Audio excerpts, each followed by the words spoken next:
Hi, welcome to Strength Reversed. It's Amy. Thank you so much for joining me today. This is the second time I've tried to make this video, and so I'm running a couple weeks behind, and I just need to get it made before Halloween comes and goes.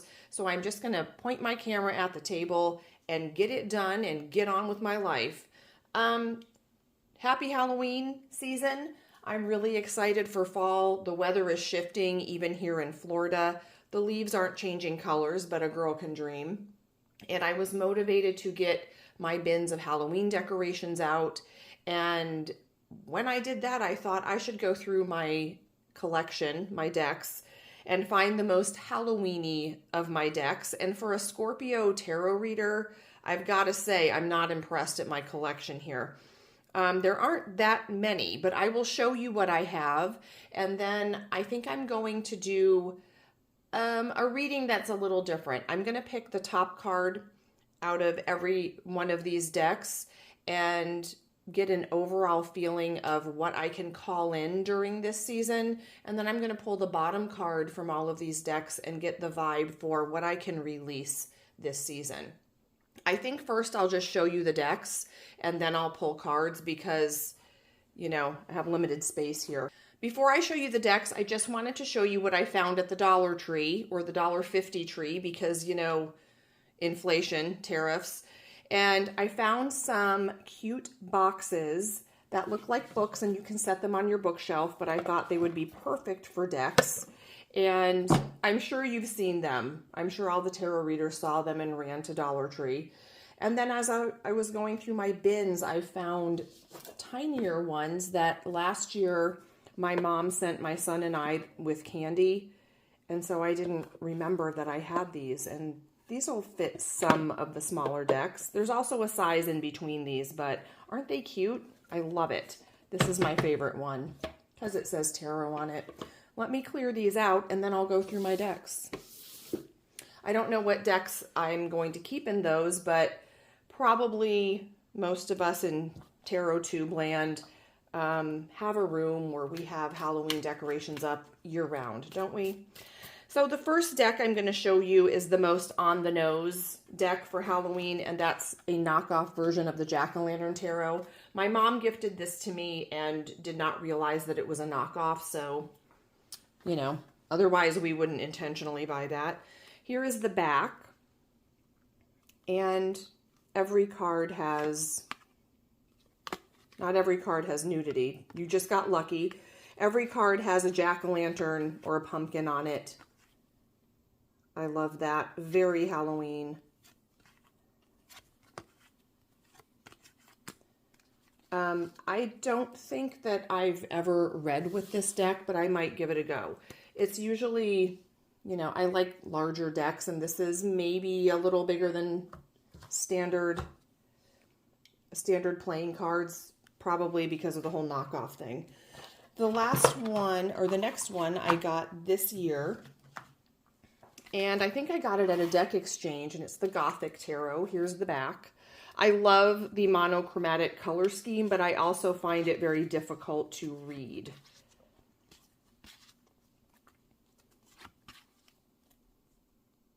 But the images are very Halloween. Ooh, that's nice.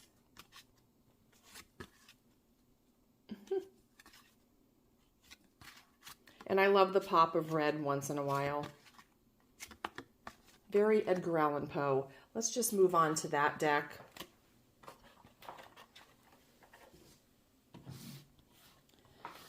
Got to pull out the Edgar Allan Poe tarot at Halloween. I love this deck. There are no pips in it. Every card is associated with one of his stories or poems, and there's a clear explanation in the guidebook. So I really love that. Here is the back. This is probably my favorite card in the deck, the Knight of Swords.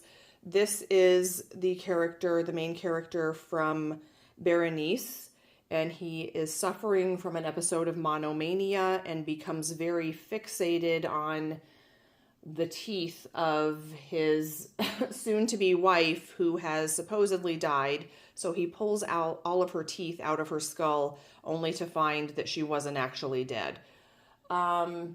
So this is I think a great depiction of the Knight of Wands because he's a little bit fixated, maybe a shadow side of the Nine of Wands.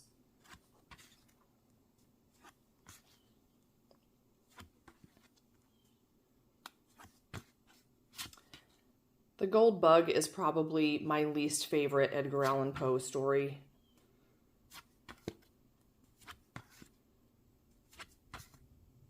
And there he is, the Emperor.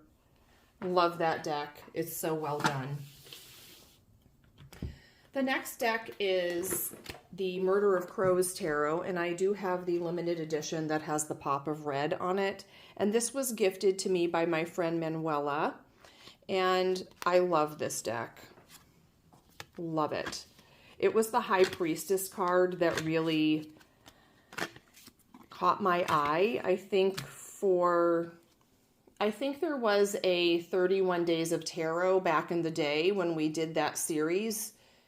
That was where you were supposed to look in a catalog and see what decks you were excited for. And as soon as I saw the High Priestess, I knew I wanted this deck. There she is. Stunning. I love it. And I love it with the red. I think I love it more with the red, although the black and white is pretty cool too. I can't wait to see what that deck has to say. It is a very gentle deck, and you wouldn't think that by looking at it, but I have found that it reads very nicely. This is a Rider-Waite, but it is kind of tea-stained and old-looking, so I do think it says Halloween. I love the linen finish. Just a little aged and scary.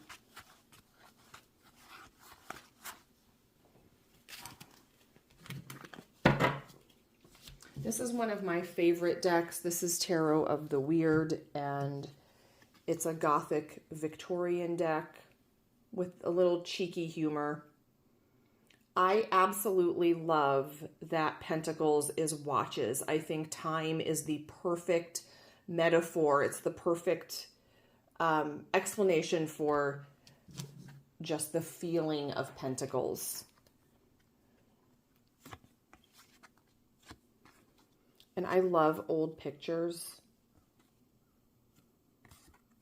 There's something so creepy about going to an antique store and seeing someone's picture in a frame, and you just wonder, who were they? Oh, look at that. I love it. Very Halloween. The next one is an oldie but a goodie, one of my favorites, and that is Santa Muerte. And this is humorous too, but I like how this deck has made friends with death.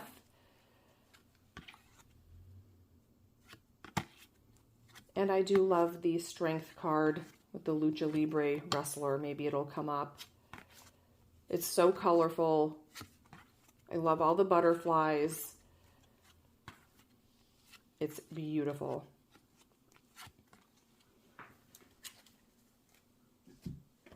And then I have Antique Anatomy, which to me is a bit of a Halloween vibe with all of the body parts. And the flowers make it pretty, a little less morbid.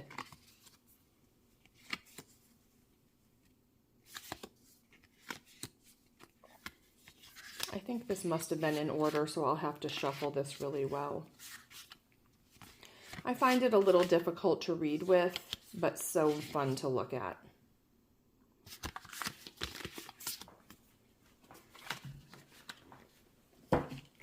And last but not least, Julie from Peekaboo Rose sent me this a while back. This is the Crystal Ball Pocket Oracle, and it's not a tarot deck. It is a little, like if you shook an 8-ball, these are the answers you might get, but it does say Halloween to me.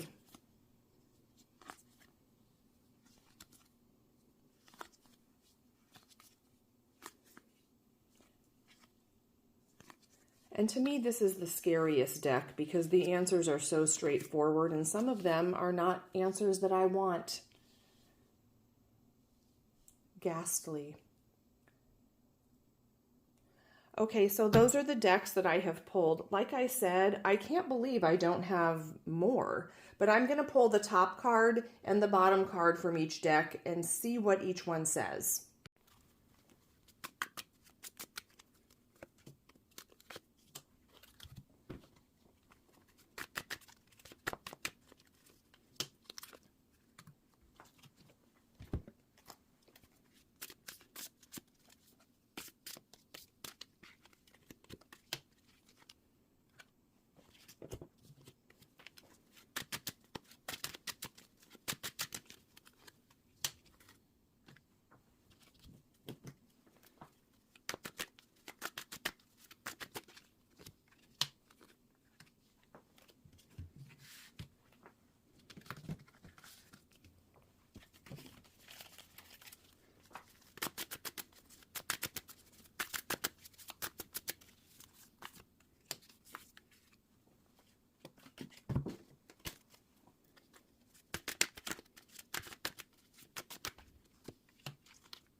I rearranged these cards by suit and I have 4 cups here. This is what I'm calling in this season as the wheel turns, and 2 swords, and then I have a 10 of wands and 3 of pentacles. And this is making sense to me. I put these in no particular order other than suit order, and I love how the 2 queens ended up at the top. And the Queen of Cups has come up for me since the summer repeatedly, over and over. I think I'm calling in my queens and they are supervising for me. And it's interesting because I've had a shift in guides that I work with, and I've had to, we'll just say, queens come forward, and it's a little rocky right now, but I think I'm getting to know them. And so things are different. Things are changing. I like these cups because the cups that I'm seeing here are 2 of cups. That's balance, harmony, and then the 9 of cups. And I don't really care what's behind the curtain or if I have to shove all my shit into a closet and shut the door so nobody sees it. I don't care. I am just going to enjoy those 9 cups and set some clear ass boundaries, and here I go. Then I like these swords, and I like how this Queen of Swords is not letting this go too far, not putting up with any funny business. I get rid of this. You know how I feel about keywords. This is why I don't like keywords. But this 8 of Swords, when I feel into this, I feel like finally this chick is like getting the memo to walk away and embracing that queen. This 10 of Wands I love because it's just, this magic wand that I've been trying to learn how to operate, and it is sprinkling its magic over this entire reading.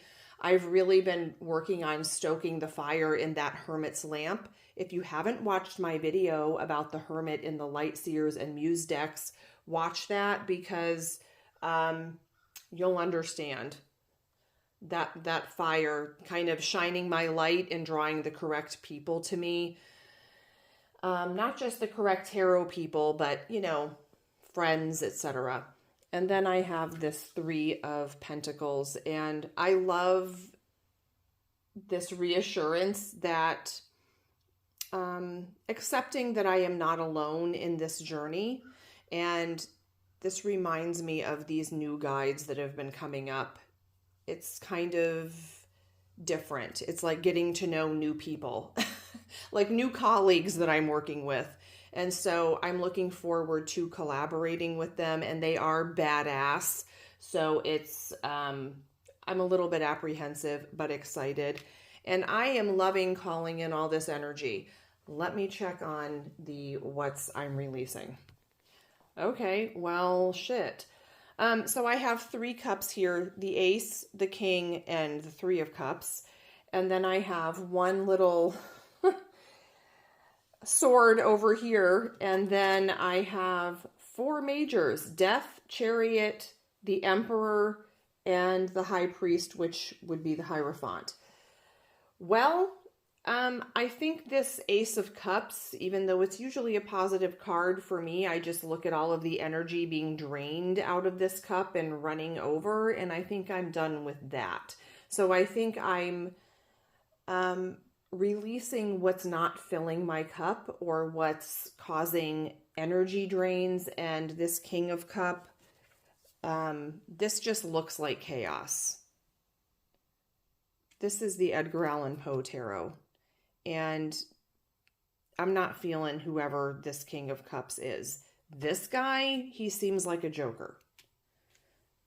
What I'm seeing in this is releasing a lot of supposed tos. Things that I feel like I'm supposed to put energy into, or I'm supposed to stick with it, or I'm supposed to support this person because I care about them. 3 of Cups, maybe some friendships. I can see letting that go with gratitude and love, and not putting my energy, not feeling like I have to take my energy and cover them. Death, I'm saying goodbye to that old self. I really feel like with the fall, there's something new, and I'm coming into this place where I'm sort of a stranger to myself. This being run ragged, this emperor energy, and this Hierophant, the shoulds, the supposed to, how I should do it, what other people say, the rules, thinking of where I should be and what I should be doing. I think I'm done with that. And, beating everything to absolute death in my mind, intellectualizing everything, thinking and thinking and thinking and overthinking. And I just see a bunch of should and guilt and connections that aren't serving me. And I think I'm done with that. Okay, the end. I'd love to hear about what you are calling in and letting go this season as we shift into fall. For me, this fall seems like a bigger shift than normal. Tell me what you think. Okay, I will talk to you later. Bye.